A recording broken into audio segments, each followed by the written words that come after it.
সময় আপনাকে আপনার ফোন কল, হোয়াটসঅ্যাপ কল বা কথাবার্তা ইন্টারসেপ্ট করার ক্ষমতাটা সরকার এবং এই যে প্রায় 18-19টা এজেন্সির কাছে দিয়ে রাখা হচ্ছে।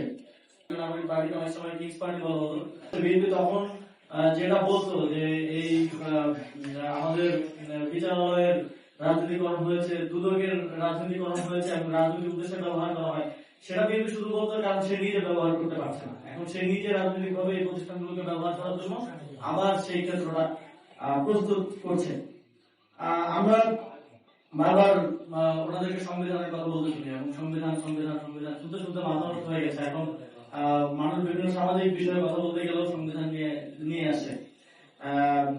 কিন্তু আমরা দেখলাম যে প্রশাসক নিয়োগের ক্ষেত্রে তারা সংবিধান লঙ্ঘন করলেন এবং সংবিধানে লেখা আছে যে স্থানীয় সরকার প্রতিষ্ঠানগুলো জনপ্রতিনিধিদের দ্বারা পরিচালিত করতে হবে। জনপ্রতিনিধি মানে হচ্ছে জনগণের ভোটে নির্বাচিত প্রতিনিধি, কিন্তু সেখানে তারা প্রশাসক নিয়োগ দিচ্ছে না। এবং পূর্ববর্তী সময়ে যে অধ্যাদেশ করা হয়েছিল, যেটা এখন আর কোনো প্রাসঙ্গিকতা নেই, সেই অধ্যাদেশগুলো রাখার মাধ্যমে যে কোনো ব্যক্তি কেউ যদি স্থানীয় সরকার প্রতিনিধি হিসেবে নির্বাচিত হন, তাকে যে কোনো সময় অপসারণের ক্ষমতা নির্বাহী বিভাগের কাছে রেখে দেওয়া হচ্ছে। তার মানে বিরোধী দল বা বিরোধী যে কেউ যদি স্থানীয় সরকার নির্বাচনে নির্বাচিত হয়, তাহলে যে কোনো সময় সরকার চাইলে তাকে অপসারণ করতে পারে, অথবা অপসারণের ভয় দেখিয়ে তাকে একটা সরকারের অনুগত নির্বাচিত জনপ্রতিনিধিকে পরিণত করতে পারে। এটা আমরা মনে করি বাংলাদেশের গণতন্ত্রের জন্য অত্যন্ত হুমকি স্বরূপ এবং এটা সুস্পষ্ট সংবিধানের লঙ্ঘন। এবং এই আইনটা যে কোনো সময় কোর্টে চ্যালেঞ্জ করলে এটা খুবই দুর্বল একটা জায়গা আছে, সংবিধানের সাথে সাংঘর্ষিক বলে এটা বাতিল হওয়ার একটা সম্ভাবনা আছে। প্রস্তুত করে আপনাদেরকে এবং সকলকে এবং সংসদেও আমরা পাঠাবো, স্পিকারের কাছে পাঠাবো। এর বাইরে আপনারা হয়তো একটা ট্রেন্ড ফলো করছেন, যেটা বললেন যে প্রধানমন্ত্রী এবং নির্বাহী বিভাগের ক্ষমতা বৃদ্ধির যে অধ্যাদেশগুলোর মাধ্যমে করা যায়, যে উপায়ের মধ্যে দিয়ে করা যায় সেটা রাখা হচ্ছে। কিন্তু যেখানে জবাবদিহিতা করার বিষয় আছে, যেখানে জনগণের কাছে জবাবদিহিতা করতে হয় অ্যাকাউন্টেবিলিটির জায়গাগুলোতে, সেই অধ্যাদেশগুলোকে বাতিল করা হচ্ছে। এবং রাষ্ট্রীয় প্রতিষ্ঠানগুলোর, এটা আমাদের দীর্ঘ লড়াই, এবার আমরা বিএনপিকেও লড়াই করতে দেখেছি, বিএনপিকেও বলতে দেখেছি, সেই প্রতিষ্ঠানগুলোকে আবারও আগের জায়গায় ফিরিয়ে নেয়। এবং এখন আমাদের মনে হচ্ছে আমরা তথ্য অধিকার অধ্যাদেশ নিয়ে কথা হচ্ছিল, আপনারা দেখবেন যে পৃথিবীর ওয়ান অফ দ্য লাস্ট প্রায় 1-2 যুগে সবচেয়ে বেশি আলোচিত বিষয় হচ্ছে রাইট টু প্রাইভেসি জনগণের। এবং এটা নিয়ে ওয়েস্টে আমরা রেগুলারলি আসলে আন্দোলন দেখি এবং সেখানে এটা নিয়ে বিস্তর আলাপ আলোচনা আছে, বিস্তর তর্ক আছে। আমাদের এখানে হয়তো আমরা এটা নিয়ে খুব বেশি সচেতন না, কিন্তু বিগত সময় আমরা দেখেছি যে কিভাবে আমাদের প্রাইভেসি ব্রিজ করা হয়েছে, কিভাবে আড়ি পাতা হয়েছে। এবং এমন অবস্থা হয়ে গিয়েছে যে কেউ পরিবারের সাথে কথা বলবে, গার্লফ্রেন্ডের সাথে কথা বলবে, এটারও কোনো নিরাপত্তা কিংবা প্রাইভেসি নাই। এই জিনিসটাকে মাথায় রেখেই কিন্তু অন্তর্বর্তীকালীন সরকারের সময় আমাদের প্রায় 18-19টা এজেন্সির কাছে এই সক্ষমতা ছিল যে তারা যে কোনো সময় যে কোনো ব্যক্তির হোয়াটসঅ্যাপ মেসেজ, কল রেকর্ড তারপরে ইন্টারসেপ্ট করতে পারে, শুনতে পারে এবং সেটা সংরক্ষণ করতে পারে। এটা 18টা এজেন্সি বা 18টা ভিন্ন দপ্তর সংস্থার কাছে এই সক্ষমতাটা ছিল এবং তাদের কোনো বাইন্ডিং ছিল না যে তাদের কোর্টের কোনো অনুমতি নেওয়া কিংবা কোনো একটা প্রসেসের মধ্য দিয়ে এই করার অধিকারটা তাদের, এটার কোনো ধরনের কোনো ছিল না। তো অন্তর্বর্তীকালীন সরকারের সময় শুধুমাত্র 4টে এজেন্সিকে এই সক্ষমতাটা দিয়ে এই অধ্যাদেশটা করা হয়েছিল। এবং সেক্ষেত্রেও যে কোনো ব্যক্তির যদি প্রাইভেসি ব্রিচ করতে হয়, যদি আড়ি পাততে হয়, তাহলে সেটা আদালতের একটা কোর্ট অর্ডার নিয়ে সেটা করতে হবে। এর মাধ্যমে আপনার আমার জনগণের যে রাইট টু প্রাইভেসি, এইটাকে সংরক্ষণ করার জন্য অধ্যাদেশটা করা হয়েছিল। সেই অধ্যাদেশটা বাতিল করার মাধ্যমে আবারও যে এবং আমরা দেখছি যে অন্তর্বর্তীকালীন সরকারের সময় উপদেষ্টারা ছিলেন অনেকেই, তারা আমার কলিগ ছিলেন। এই অধ্যাদেশগুলো সে সময় করার ক্ষেত্রে গুরুত্বপূর্ণ অবদান রেখেছেন এবং স্টেক হোল্ডার কনসালটেশন করেছেন। বিভিন্ন প্রক্রিয়ার মধ্য দিয়ে ঐক্যমত্য কমিশনের অনেকগুলো অধ্যাদেশের বিষয়ে আলোচনা হয়েছে, এগুলো করা হয়েছে।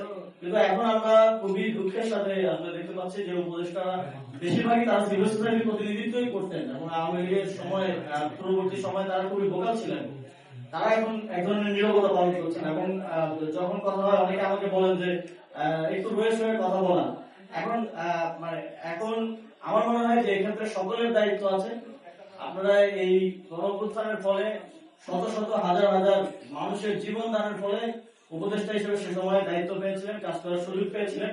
শুধুমাত্র সেটা করে দিলে এটা কোনো মানে গভর্নমেন্ট জব না, আমাকে চাকরি থেকে ফায়ার করে দিলেও শেষ। এটার একটা জাতীয় দায়িত্ব আপনাদেরও আছে। এবং আমরা মনে করি যে পূর্ববর্তী সরকারের সকল উপদেষ্টাদের তাদের সিভিল সোসাইটি যে রোলটা আওয়ামী লীগের সময় ছিল সেখানে ফিরে আসা উচিত এবং এক্ষেত্রে কোনো ভয় ভীতি রাখা উচিত না। এবং আমরা দেখেছি যে বিগত সরকারের সময়ও আমরা দেখেছি যে এবং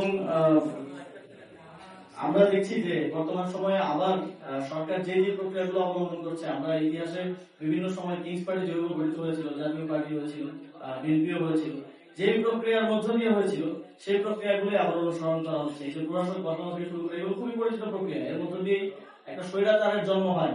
আমরা বিগত সময় আসলে ফ্যাসিবাদ দেখেছি, এখন আমরা আসলে স্বৈরাচারের সকল লক্ষণ আমরা দেখতে পাচ্ছি।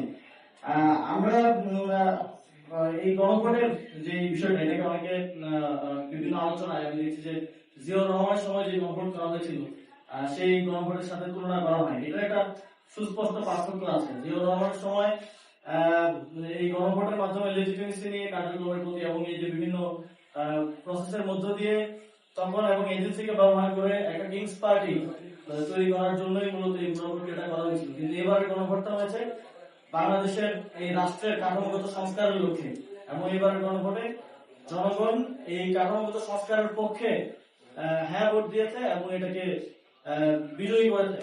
ফলে এই গণভোটের রায় যদি আপনারা না মানেন তাহলে এই সরকারকে আমরা সেদিন থেকেই অবৈধ সরকার বলা শুরু করবো এবং আমরা এটার জন্য সময় নিব না। আপনারা যেমন এই যে আমাদের সকল অর্জন ধূলিসাৎ করে দেওয়ার জন্য সময় নিচ্ছেন না, আমরাও কিন্তু সেটার জন্য সময় নিব না।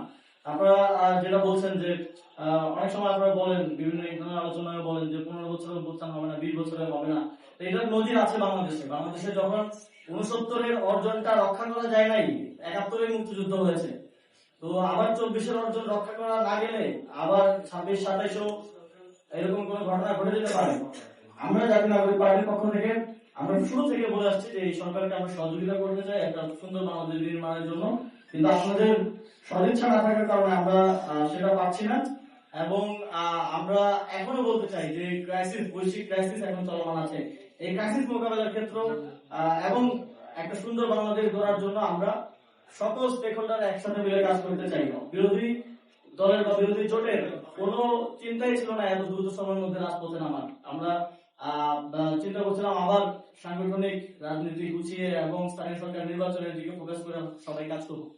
কিন্তু আমরা যেই পরিস্থিতিতে আপনারা আমাদেরকে ফেলে দিয়েছেন, আমাদের সাংসদরা কথা বলতে পারছেন না, ইভেন গণভোট নিয়ে কথা বলার জন্য একটা দীর্ঘ নাটকীয়তার মধ্য দিয়ে কথা বলার সুযোগ পাচ্ছেন এবং সেটাকে কোনো ধরনের তোয়াক্কাই করা হচ্ছে না।